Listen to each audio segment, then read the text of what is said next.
ready for round 3 of Fade to Bracket. So just a brief round 2 recap to see how far we've gotten. For the few of you that are watching, we greatly appreciate you. Thanks, Mom. She watched twice. All right, our first, we had Enter Sandman versus Through the Never. We picked Enter Sandman. Leper Messiah versus Blackened. Picked Blackened. Seek and Destroy versus Eye of the Beholder. We went for Seek and Destroy. The Unforgiven versus King Nothing came up with The Unforgiven. One versus Hit the Lights. One. Sanitarium versus Holier Than Thou was Sanitarium. For Whom the Bell Tolls and Disposable Heroes, we picked For Whom the Bell Tolls with a tiebreaker, I believe.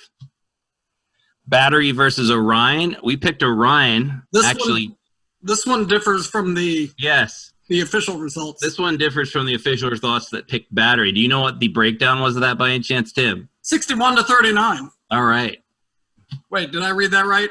Yes, I did. I can numbers. Nothing Else Matters versus Damage Inc. We picked Nothing Else Matters. Harvester's Sorrow versus the Four Horsemen. We did Harvester. Fade to Black and No Remorse. We picked Fade to Black. Creeping Death versus The Memory Remains. We picked Creeping Death. Master of Puppets versus Atlas. Unanimously, we selected Master of Puppets. Fuel versus Ride the Lightning. We went for Ride the Lightning. Sad But True versus Of Wolf and Man. We went for Sad But True. And then with a 2x2 tiebreaker, we picked No Leaf Clover. Thank you for that, James. So that was our round 2 recap. And as Tim brought up, we differed from the official bracket where we picked Orion. The people picked Battery. And then where we picked No Leaf Clover with our tiebreaker, the people selected Wherever I May Roam. This is going to be interesting moving forward. I have a feeling the round 3 or so is just like at the end of this, we're going to match up with the official bracket. Yeah, I have a good feeling about that too. So, but you know, it's funny because I felt like we were different for a lot of things in round 2, but it looks like we're all becoming the same slowly. So, without any further ado, round 3. I am the table. Thank you, James.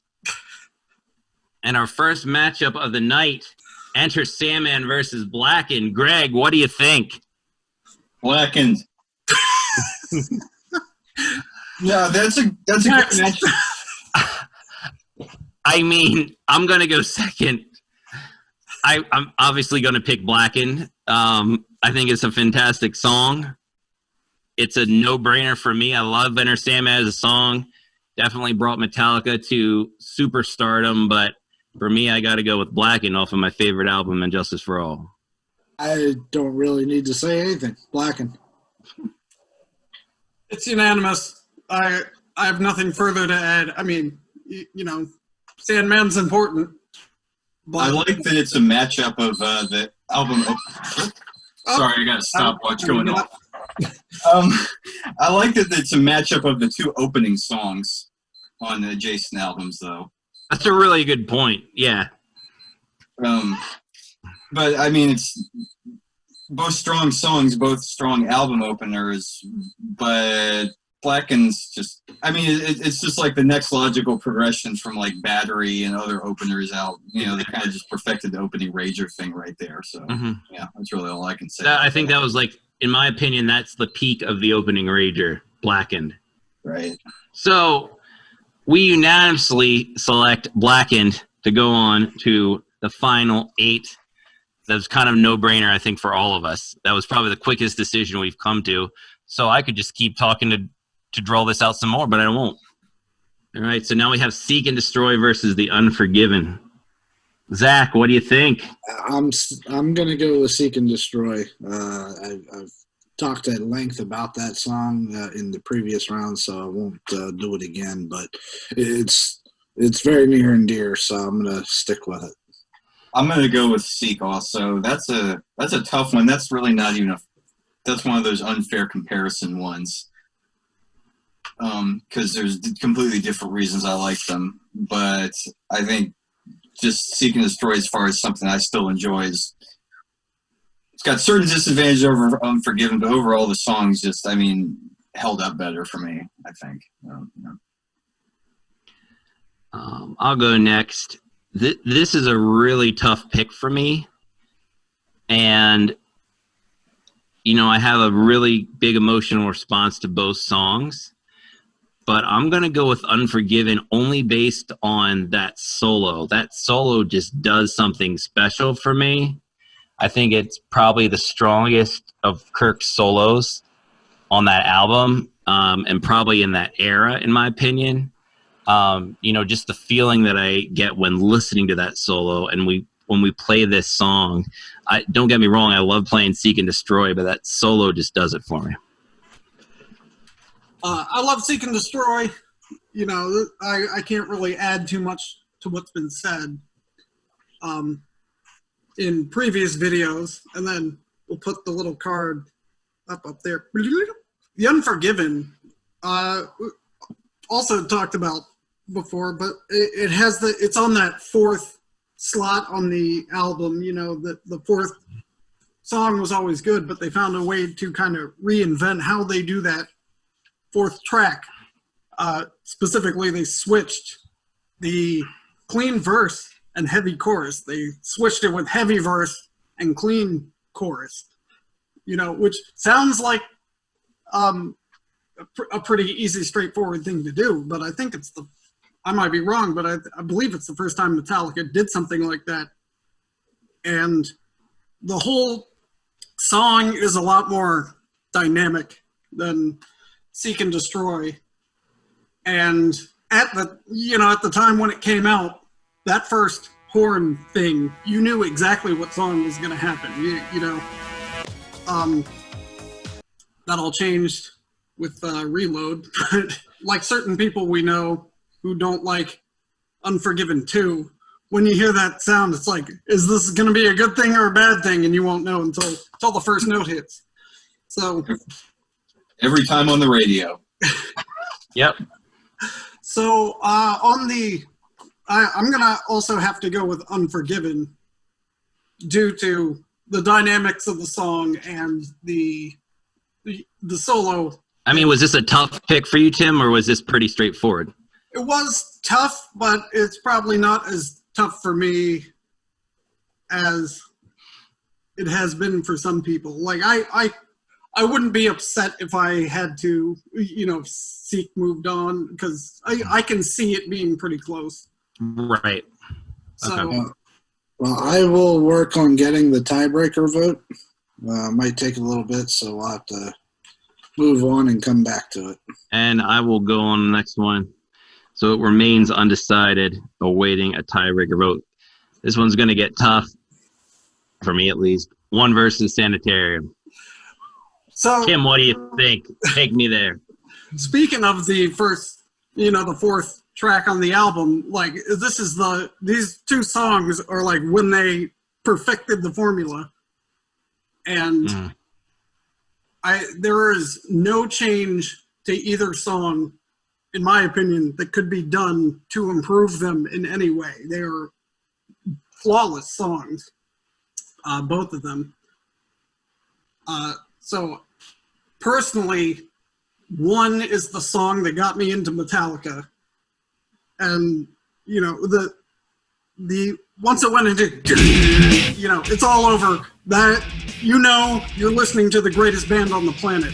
Mm-hmm. So my vote is for one. This one is, of all the matchups that we've had thus far, this is the hardest one for me. Not many times do I have to just kind of do a flip of a coin decision, because I can't mentally decide. I'm going to go with Welcome Home. I'm going to go with Sanitarium. It has a little bit more, which is ironic, and you probably wouldn't have expected what I'm about to say. I have more connection to Sanitarium than I do one, which is about a war-torn tragedy. but emotionally, I'm more connected to that song. The music draws me a little bit more. One, definitely to the part that you were talking about, Tim, when he goes into that heavy double bass portion, and the song just explodes after that. Sanitarium doesn't have that, but yeah, I'm just drawn more to Sanitarium, I guess, and so I'm gonna go with that one. But I'm heartbroken to say it. Shit, why do they gotta have all these fair fights tonight? Okay. Yeah, I've been hopping back and forth between which one I want on this one too, because they both serve the same function as a certain type of centerpiece within their albums. And I mean, Justice being Justice, it's kind of, I'm inclined to say one just because it's, it's like, it just follows like the next logical step as far as kind of the sophistication that they were capable of. And it definitely shows through in one compared to Sanitarium. But I don't know, sometimes just advancing that extra step isn't everything it's cracked up to be. And I'm partial to Sanitarium too, kind of in that way for the things it does accomplish. So I'm going to go with Sanitarium. You are dead to me. So, looking through the list, this is going to be probably the hardest one of all of these in round 3 for me. I kind of came into this tonight leaning towards one, but I think something that one doesn't have that Sanitarium has is that bridge part, fear living on, and just thinking about playing it live when you do the part where the crowd chants back. That's pretty awesome. I think that whole region of the song like has a certain kind of element to it that's I don't know, really does it for me. I think the solo is very melodic, and I really enjoy the interludes in between before each verse. I think that's a very powerful song. This is a very hard decision. I'm making it sound like I'm 100% Sanitarium. I'm gonna vote Sanitarium tonight, but it was a tough call. And Mark, to your point about that bridge section, while you were talking about it, I was trying to think of a descriptor of how I feel of it. And that bridge part to me is kind of like a gentle violence. Mm. I know that sounds completely contradictory in terms, but it's soft, but at the same time just extremely intense. So I'm with you there. Like I said, it wasn't easy. Do we have our tiebreaker yet, Zach? We do. So for Seek and Destroy versus Unforgiven. I thought one was going to go all the way. I'm genuinely surprised also. I thought I was going to be outnumbered. Yeah, same. Absolutely. You're all next matchup. So I thought we were going to have a tiebreaker on that one also, so I just preemptively asked, and it would have been Sanitarium. Wow. Really? That's pretty shocking. And this is going to start be driving interesting. separately. It's going to be interesting to see how I want to see how the public picked on this, just to see for fun. What, one in Sanitarium? Maybe Tim, if you have the exact opposite of what we did. 71% for one. Yeah. Like one destroyed Sanitarium. I was going to predict that one would win. Yeah. There's just too much reasons for one. All right, next matchup, For Whom the Bell Tolls versus Orion. Nobody has any concerns. I'm going to go first. Something's really special to me about For Whom the Bell Tolls, just growing up and playing guitar. Pretty easy song to play, but, when I first started learning Metallica songs, I was like, hey, I can play Metallica. Because, when I started playing For Whom the Bell Tolls, feeling that I get playing it, the crowd, that hard stop we do in the second verse. Something magical happened when Metallica played it with S&M on that first album. That is just an amazing arrangement to me. Note they picked the Call of Cthulhu and not Orion for S&M. Just saying. No diss on that song, but I'm gonna go with For Whom the Bell Tolls. And Okay. Zach's getting ready to text Teresa for the tiebreaker. I saw him looking down. This is a weird comparison also, but Bells is kind of a song that doesn't really have, like, it doesn't have an equal kind of in the same way amongst the rest of their old material. It's like it's got this kind of traditional metal kind of just power behind it that a lot of their more balls to wall stuff doesn't. And it's one of those songs that it was almost made just for the live setting. Like, it's a great crowd participation song. I kind of figure, like, between these two songs, the one that I would prefer I think they're better off having made For Whom the Bell Tolls. Like, Orion is not quite as much of a staple as necessary to their live set, even though it has some great qualities, to really kind of give a good indication of what was to come on Injustice for All. So it's definitely got an important place as far as Metallica's back catalog. But I think, For Whom the Bell Tolls that's a necessary Metallica song. I'm glad they made one like that. So, yeah. Yep. Tim, you want to go or you want me to go? I'm still making up my mind. So the problem with this matchup is, and others for that matter, is depending on my mood or what kind of day I've had or what kind of week I've had, maybe I'd be drawn more towards one than the other. So like if we redid the whole bracket, I can't guarantee that I would vote the same way every time. Agreed. Yeah. Yeah, Bells versus Orion is probably the hardest matchup for me. And I can do what I did before and look at it from a bass perspective. You have the iconic For Whom the Bell Tolls bass intro, but you also have the iconic Orion bass interlude and the bass solo that follows it.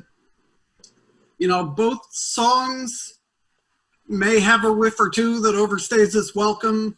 You can cut down on some repeats and not feel like you've lost anything. And I don't mean that as a diss on either song, because I think they're both fantastic as they are. And I'm just staring at, Bells, Orion, and I just cannot decide which way to go on it for all sorts of reasons. So when I actually practiced bass earlier today, if you can believe such a thing. Wait, It what? has been known to happen. I practiced Orion. I did not practice Bells. I need to make sure I still got the solo. I remember all the variations of the bass interlude because the tail of the phrase changes basically every time. Basically. And Bells, I probably never need to practice again in my life unless I want to emulate that version Cliff does on Cliff 'Em All. I forget, it must be like an 86 show in the UK, something like that. It's outdoor, he's wearing the jeans, the jean jacket, the Canadian tuxedo, and he's doing that's the only thing I would need to practice for Bells, other than making sure you're in the pocket with the drummer, i.e. Zach. Well, that song I can count in, so we're good. So, having said all that, I think I've convinced myself that I need to vote for Orion. So up to me.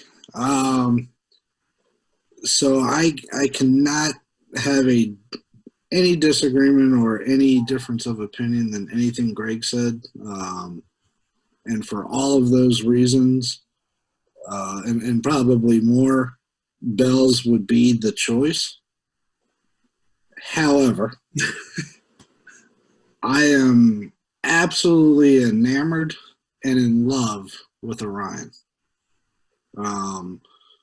From the very beginning all the way through the very end.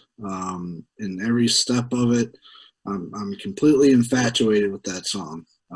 So I'm going to have to go with Orion. So, You know what? where this was going. Go ahead, Mark. I just want to throw in there, like, I completely agree with you. I get lost in Orion. I don't get lost in Bells. And that middle part with the bass interlude and that bend, that we went in depth and acted out in the last video, you can't beat that. To me, I think that is absolutely perfect and beautiful. So, like, I'm saying I voted Bells, but I think Orion should win. That is my opinion, which doesn't make any sense. But what did T say? Bells. Okay. I'm on the losing end of this thing. We both are on that one. All right, next pick. Nothing Else Matters versus Harvester. Yeah, this is another difficult one for me. And since you talked first, you got to go first. So there you go. Well, it's, I wanted to rip the Band-Aid off, get it out of the way. Both songs serve different purposes on the album, so it's kind of hard to compare them. Nothing Else Matters kind of tapped into something personal and relatable within James Hetfield, however you want to interpret his lyrics. Harvester of Sorrow is just basically like dark metal nonsense to some degree, when compared to Nothing Else Matters and the inspiration behind the lyrics. Harvester has more dynamics, which I said was a good thing in the other one, but maybe it doesn't compared to Nothing Else Matters from where it starts to when the solo kicks in. So I'm gonna go with Nothing Else Matters. I've rambled enough. I don't think I've said anything that would convince anyone, but I've convinced myself that Nothing Else Matters is the way to go. I found this one hard as well because, like Tim said, they serve completely different functions. So how the hell am I supposed to choose between the two? But it's funny about Harvester of Sorrow, and a song like that being on an album like that. Like it's got to be like the shortest song on the album, or at least the most straightforward one. What it sounds like is it reminded me of the album Paranoid by Black Sabbath. Supposedly the song Paranoid was supposed to be something they wrote in like 10 minutes just to fill up album space, and it became one of their biggest hits. Well, Harvester of Sorrow seems like that equivalent for And Justice for All. Like it took them, like they needed to fill up 5 minutes or whatever, and they banged this out. And they fucking nailed it in however many few minutes it took to get it right. And I think there's a certain kind of magic about songs that are kind of created that way, just as like a sudden epiphany. That'd be pretty much the reason why I'd be drawn to that one. Is Nothing Else Matters. Again, I mean, that's got a completely different function. I think they're a much better band. They're much better off having written that. But songs like Harvester, you don't get many songs like that from Metallica, so that's my choice. So I think similar to what Greg just said as far as Harvester not being the song that you get from Metallica that sounds like that. I actually kind of feel the same way about Nothing Else Matters as far as the softness, the gentleness. It's kind of a departure from even their newer material. And going back to what Tim had said, there's something about that song that pulls you in as well. For me, playing it on stage, I can actually really pay attention to the lyrics. while we're actually playing it, as opposed to just knowing what the lyrics are. I can pay attention to what they are and what they're conveying. Watching the crowd reaction to it is an entirely different reaction than you'll get out of, in my opinion anyway, with Harvester. With Harvester, you're seeing all the heads, smacking up and down, which is very similar to many of their other songs. But to look out and see people just singing the song, kind of suspended in emotion, if you will, is just really awesome. And of course, the version we play and perform just adds even more, special sentiment to it. So I'm going to go with Nothing Else Matters. This is a tough pick. And Justice for All is my favorite Metallica album. And if I was basing this solely off of hearing it on the album and nothing else, if I had no exposure to live Metallica, if I didn't play music or anything, if I just listened to music, I would probably pick Harvester of Sorrow. But I'm basing Nothing Else Matters based on the version that Fade to Black plays and that Neems France version. I mean, I don't know about you guys, but when it's just me and Greg playing, I get goosebumps. And it's just very magical during that. Yeah, there it is, that heart right there. I gotta pick Nothing Else Matters because I think this is a song that got better with age, to be honest. You know what I mean? I think it's phenomenal. So I'm picking Nothing Else Matters. That live version, you can't beat it. All right, next matchup. Ooh, thanks, James. Fade to Black and Creeping Death. What do you guys think? I think it's the same problem as the last matchup.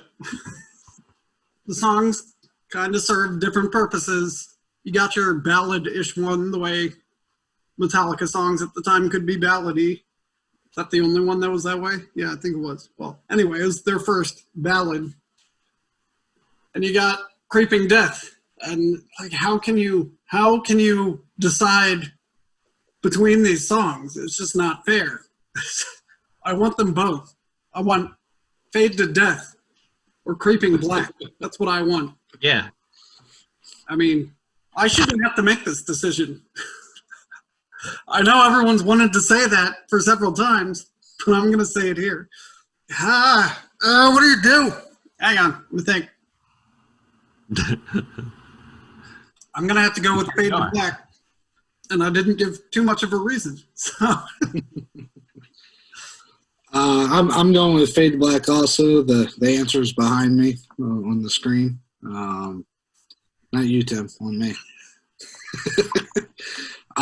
It's of their catalogs, it's one of the songs that I'm most emotionally connected to the lyrics, for similar reasons as Seek and Destroy, but perhaps more personally to the lyrics of Fade to Black, in addition to the music. So I'll cut it short and just say Fade to Black. Yeah, I quit. I don't want to choose anymore.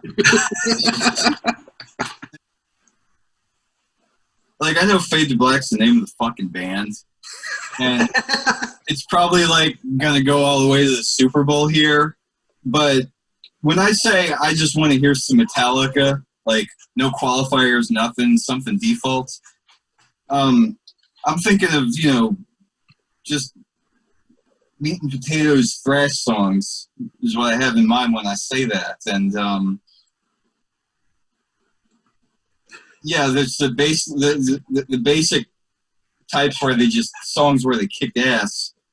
Is more likely to be what I'm looking for at any given moment in time. So that degree, I'll say Creeping Death, but again, not a fair fight. So, this is a really hard pick. I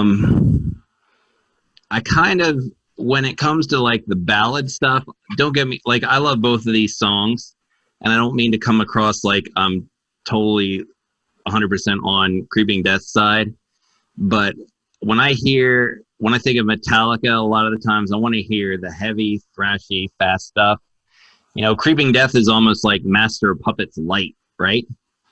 Like the next natural progression from Creeping Death was Master of Puppets, in my opinion.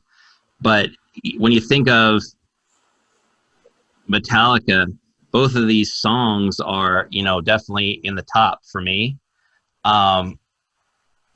But very, very close, but I'm going to pick Creeping Death.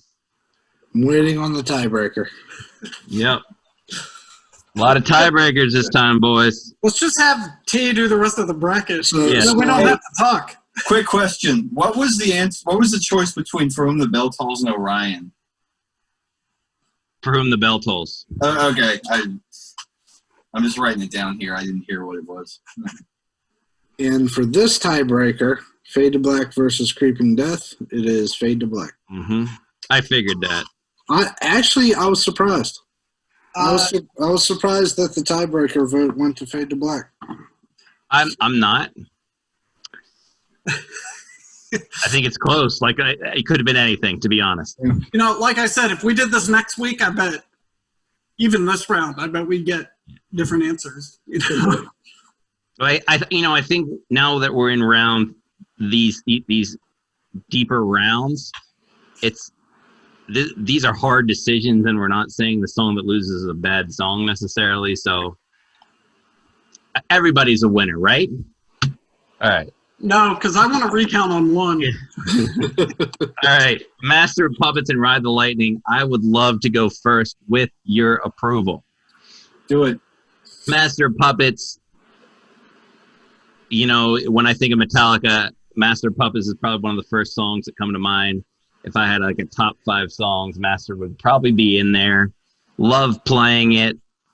There's something so powerful and well produced about this song.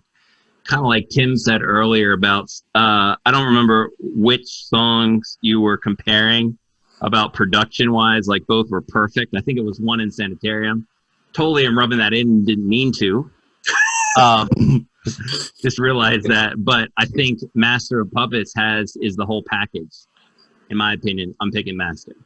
I, too, am going to pick Master. You know, they're both title tracks. They kind of represent the album they're on in some way. But Puppets just has it has the edge in terms of riffs. It has the edge in terms of subject matter. I mean, the guy in Ride the Lightning starts with guilty as charged. You know, he's guilty. As charged. He's not even an innocent man going to the electric chair. He's a guilty man going to the electric chair.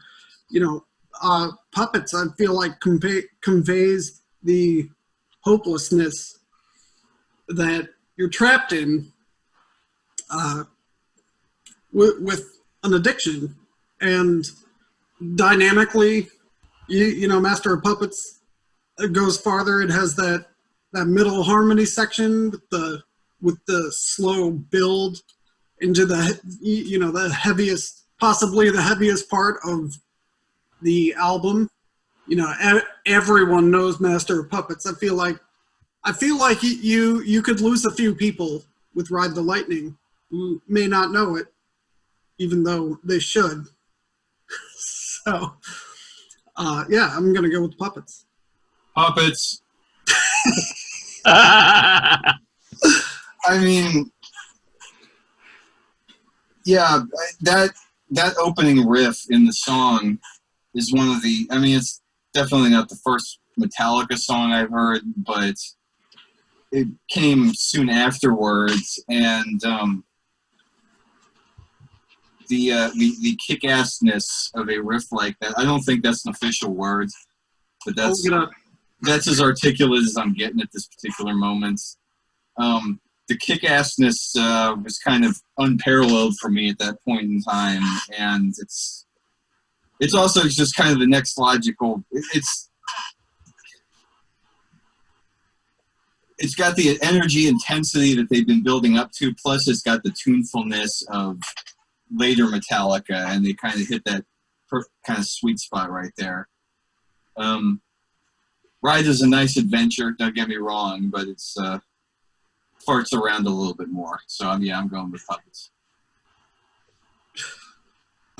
Master Puppets easy for me. Not much more I can add to anything you guys have already said. Master Puppets is quintessential Metallica. It is Metallica. Yeah, that's it. Master Puppets. Last matchup of round 3, Sad But True versus No Leaf Clover. I would like to add that in the official some kind of bracket, the matchup was, I believe, was Sad But True versus Wherever I May Roam. Is that correct? Somebody fact check me. Correct. Excellent. That would have been a much harder matchup. I agree. So I guess I'll start. I'm gonna go with Sad But True. I love No Leaf Clover, but there's that heaviness about in Sad But True. There's the groove in Sad But True. There's the crowd reaction, crowd participation, and that's just with the studio version and not the Neems version that we're gonna do. Hint, hint, Mark. What was that? Sad But True. I'm gonna have to give it to No Leaf Clover, believe it or not. They're both such good songs, but I feel like No Leaf Clover is so unique. And personally, after Reload came out, and so many of those songs you could skip through, just like Greg said on previous discussions, they had, it's the leftovers from Load. It's what wasn't good enough to make it on Load, or at least that's how it was promoted. Reload does have some good songs, but I feel like it has more filler, in my opinion, than Load does. So when I first listened to S&M, and I heard No Leaf Clover, I was going, they can still write a good song, and they can innovate. And now how much of that innovation was Michael Kamen innovating, I don't know. But, I'm going to go with No Leaf Clover because of the uniqueness of the song and the soothing light it provided. And it turns out the light at the end of the tunnel was Saint Anger, but, it just proves the point of the song, I guess. Technically, it was I Disappear, but... I consider that and Minus Human and No Leaf Clover, they must have wrote them all around the same time. Yeah. So that group of 3 songs, I think, was kind of like, yeah, Metallica can still write a song. Now, I know I'm in the minority in enjoying I Disappear, but... I don't think it's a bad song either. I love that seafoam green guitar that Kirk has in the music video. And I love James's guitar in the video. As long as we're talking 90s Metallica, whatever happened to Kirk's clear, it was a Telecaster, I think, right? With the blue liquid inside? It's just a wave cast I don't know. It's on eBay for an outrageous price. I've not seen it in like 22 years. I think you should get one, Greg. What am I going to do with it? Play one song with it, like Kirk did. I don't even know what song you played with it. So we're going to have to play that song now, and that could be a good thing or a terrible thing. These are both fantastic songs. I am going to pick No Leaf Clover. I love S&M with the Symphony Metallica vibe. Just that mix is something magical. Thinking where I was with getting into music and such at that time when the song came out in 99. That's 1999. Just a really great song in 1999 that really kind of stuck with me throughout early 2000s and such. So I'm going to pick No Leaf Clover. Wow. I thought I was positive it was going to be 3-1, but I also thought one would be unanimous. So Zach, you might want to get a head start on calling in the tiebreaker. I'm already ahead of you, sir. Good. Let me add one thing in, because I really feel like I made a bad argument for No Leaf Clover. Oh, I already made a bad argument for whatever other thing. The last 7 I don't have songs. to add anything. You did pick one. I'm just kidding. Oh, You know, when I joined Fade to Black, there's a couple songs that I was like, wow, I cannot wait to do this song. And No Leaf Clover was one of those songs. So I just like to add that in there. Something about that song. Very special. Greg, you're up, sir. Oh, okay. I thought I made my vote already. I didn't know if I get to say anymore. You did. I don't know if you wanted to say anymore. Yeah, sure. I mean, you know, Tim made a really good point earlier about just kind of No Leaf Clover being a kind of it being a surprise coming out at the time it did, and the fact that they can make a song like that particular point in time, because their previous recordings gave me no indication as well that they could have produced something like that. And you know, I mean, they turned the other direction obviously when Saint Anger came out and took an alternate route. But my vote does go to Sad But True. It has to literally be one of the first 2 or 3 songs by Metallica I've ever heard, and I think it's one of those songs that benefits really well from the production that they had at the time. It's got a certain darkness to it that I don't think, well, certainly not with an Injustice for All production job they couldn't have pulled off, but probably not even before that. And you know, there's just a certain kind of intensity to it that they haven't really matched at any point before or after their career in certain ways. So my vote goes Sad But True. So the tiebreaker, predictions? Sad but true. No Leaf Clover. Oh, now I need a tiebreaker for the prediction. Damn. No Leaf Clover. Excellent. It's about to get clobbered by puppets in the next round. I was about to say that. I'm like, it's a moot point because it's up against puppets. Yeah. And that will conclude round 3.